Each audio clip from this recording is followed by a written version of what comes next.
Today we're going to talk about Meta and their upcoming Q1 earnings. We will briefly go over their AI assistant that is on Instagram Messenger and WhatsApp, but we'll spend the majority of this video going over their expected numbers and what that could mean for Meta's stock. So if you enjoy the video, drop a like down below, and if you want to see more videos like this one, make sure to subscribe. And this week in the market is absolutely massive because we have a lot of large players all reporting their earnings, and it starts getting serious on Tuesday with Tesla and Visa both reporting. On Wednesday, we have Meta reporting their earnings. On Thursday, it's Microsoft and Alphabet, two of the largest companies in the stock market, reporting their earnings on a single day. And then on Friday, we round off with a couple of oil companies being ExxonMobil and Chevron both reporting. And leading into these earnings, we're getting some crazy volatility. Meta was down 4% on Friday, Nvidia down 10%,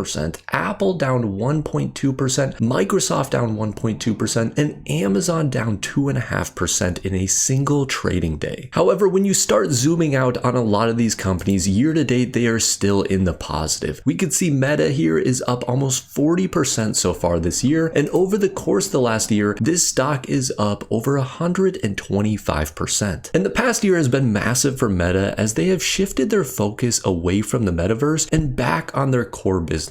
This is something that investors worried about a couple years back when the stock fell over 70% in just a matter of a year. This was all due to the fact that Meta was going all in on the metaverse and Oculus, and investors did not like that they were spending that much money on technology that was not yet proven. However, they really started to turn a corner at the start of 2023, and that led to a massive move up in the stock price. And part of the change that Meta has gone through over the course of the last year has been shifting their focus away from the metaverse and onto AI technology. And this is no different than the rest of the Magnificent Seven, as they have all really gained focus on how they can better utilize AI to improve their own technologies. Mark Zuckerberg recently commented that Meta's AI technology is the most intelligent AI assistant that you can freely use. And Meta has rolled out this chatbot across all of their apps, whether it's Instagram, Facebook, Messenger, or WhatsApp. You can actually go on the app and look for everything from content that you want to see, whether it's NBA highlight reels, or even go in and search for restaurants in your area that you may want to eat at. A couple days ago, I actually went on and used this on Instagram just to get an idea of how it actually worked. And I thought it was interesting because you can go in and actually look for specific content. If you're feeling in the mood of looking up recipes that you want to make for dinner, you can go on and actually do that, and it'll recommend reels. You can also go on and look at sports highlights, whether it's basketball, football, soccer, whatever it may be. You can actually use this tool and it will recommend things back to you that you can watch. And I like the concept of that because instead of just looking at the recommended feed that is out on Instagram, you can actually go and search for some of the things that you want to see. And this is something that they have had in the past, and that's where I kind of run into the issue with it, is it seems like a lot of these tools out there for AI are basically just Google searches. And trust me, I love Google searches as much as the next guy. However, it just seems like this is very redundant technology, and I think part of the reason for that is we're still in the exploratory phase of AI. I think a lot of these companies are still trying to understand how to best utilize this technology in the future to help optimize their businesses as well as improve customer experiences. And ultimately, we'll have to wait and see if any of this AI technology has an effect on their top and bottom line numbers, which they are going to report on April 24th. Analyst expectations are currently sitting at an EPS number of $4.35 and a revenue number of $36.19 billion.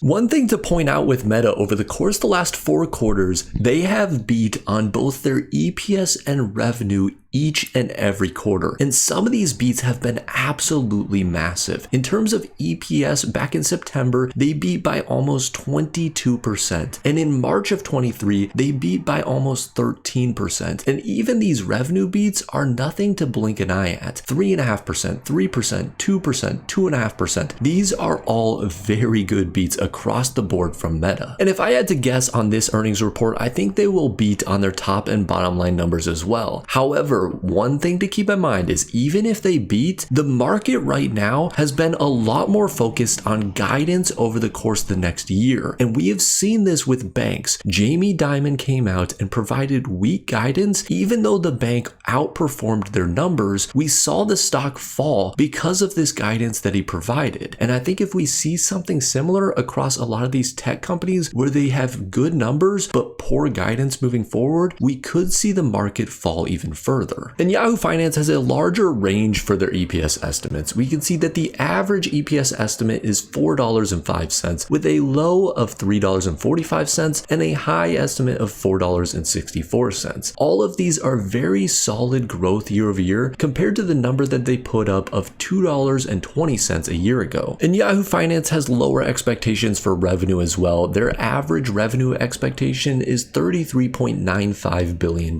This is still great growth year over year from $28.64 billion, which is about 18.5% growth year over year, which is very solid for a company of Meta's size. And over the course of the last 5 years, Meta's done a tremendous job of growing their revenue. 5 years ago, they were putting up around $59 billion of revenue. We can see that their trailing 12-month revenue has grown to over double that number to $134.9 billion in their most recent quarter. A couple days ago, we looked at Google's revenue, and it is very similar to the trend that we are seeing here from Meta. And a lot of that has to do with the fact that they are both very reliant on the ad business. In 2022 and into 2023, we saw Meta's revenue actually declining by around 4.5% year over year. However, they have accelerated back to growth here in the most recent quarters, getting back up to 23% growth year over year and 25% growth year over year. Meta saw their EPS numbers drop in a massive way. From starting in 2021, where they were putting up a trailing 12-month EPS of $14, they saw that fall all the way down to around $8 by early 2023. However, since, the company has rebounded in a massive way, sitting at $14.87 of trailing 12-month EPS in their most recent report. And this is something to keep in mind before investing into Meta, because the business does have a fair amount of volatility due to what they are relying on, which is ad spend. When we start seeing weakness in the broader economy, that means that there will be less people looking to advertise on Meta's platforms, and ultimately that will hit their top and bottom line numbers. And that's a little bit of what we saw as well last year in 2022 leading into 2023. Right now we can look at valuations across the market, and we can see that the Nasdaq is trading at a 26.22 forward PE ratio, and the S&P 500 is trading at a 20.65 forward PE. And if we look at Meta, they're currently trading at a forward PE of a 23.81, so right in between the S&P 500 and the Nasdaq. And this is what I would expect for a company like Meta. They're probably a little bit more in the Nasdaq than anything. However, they do affect the broader market, so it makes sense that they would kind of trade in between these two numbers. I do think that this leaves a little bit of room left that Meta could go up. However, there is also the potential downside of falling back to where the S&P 500 is trading at, of around a 20 PE. And we've seen that in the past from Meta. They traded a couple months back at a 20.75 PE ratio, and over the course of the last year, they've traded anywhere from an 18.18 PE ratio all the way up to a 23, almost 24 PE ratio. And in terms of their trailing PE ratio, we can see that it's currently sitting at a 32.35, which is a little bit on the higher end. Over the course of the last 5 years, they've traded anywhere from a 13 trailing PE ratio all the way up to a 34. One thing I did want to mention is their shares outstanding. We can see that they've done a fairly good job of decreasing their shares outstanding over the course of the last 5 years, sitting at about 2.87 billion shares outstanding 5 years ago, and currently sitting at a number of about 2.6 billion shares outstanding. They did a very good job of timing their buybacks as well. They decreased their shares outstanding year over year by 6% in 2022, and this is massive. When a stock dips and a company is willing to buy back into those shares, this is a huge benefit to the shareholders, because not only does it show the confidence that the company believes that their stock is undervalued, but it also increases your ownership of the company as a shareholder. So in my opinion, I think we will see Meta come through with a beat on their top and bottom line numbers. However, what is far more important, especially in this market, is guidance. How will Mark Zuckerberg talk about the future? Is he going to provide guidance that is going to be weak around ad spend, which will ultimately affect the numbers of the company over the next couple of quarters? Or will he speak positively about the back half of the year and what this year could look like moving forward? I think we could see a little bit more negative speak this earnings season overall, and not only would that affect a company like Meta when they report, but we could also see companies like Google drop in terms of their stock price as well, just due to the fact that both of these companies are very reliant on the same type of market spend, being ads. So with all of that said, keep in mind that I am a shareholder of Meta. I like this stock for the long term. I think that they are going to put up great numbers, and over time all these things will work out and we will see the company continue to grow. But do not buy a company just because some random guy on YouTube talked about it. Make sure you are doing your own research and looking into companies that meet your risk tolerance as well as your time horizon. So I hope you enjoyed the video. If you did, drop a like down below, and if you want to see more videos like this one, make sure to subscribe. And as always guys, have a wonderful rest of your day.